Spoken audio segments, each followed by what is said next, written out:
Guys, তো আমি নিয়ে চলে এসেছি আরও একটা মিনি ব্লগ। আর এই দিন আমি সকালবেলা রেডি হয়ে গেছিলাম ভিডিও শ্যুটে যাবো বলে, তাই সিধা ট্রেনে করে চলে এসেছি রানাঘাটের। এখানে এসেই দেখো এদের সাথে থাকলেই মানে পাগলামো শুরু হয়ে যায়, হাসাহাসি।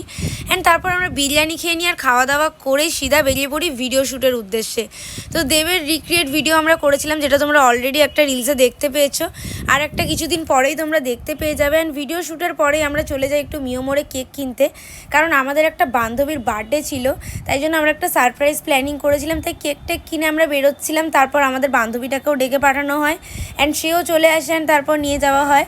ও তো দেখে জাস্ট শক খেয়ে যায় যে এত অ্যারেঞ্জমেন্ট করা আছে। আমাদের খুব অল্প দিনের আলাপ, বাট অল্প দিনের আলাপে এত সুন্দর বন্ধুত্ব হয়ে যাবে বুঝতে পারিনি। তো যাই হোক, খুব সুন্দর করে বার্থডে সেলিব্রেশন হয়, আমরা খুব মজা করি। অ্যান্ড তারপর চাটা খেয়ে আমি সিধা চলে আসি বাড়ি। অ্যান্ড বাড়িতে এসে আমি টিচার্স ডে সেলিব্রেশন করি। মা বাবাই তো লাইফের আসল টিচার, তো মা বাবাকেও একটু কেক কাটিং করাই। সো এই মিনি ব্লগটা এতটুকুই।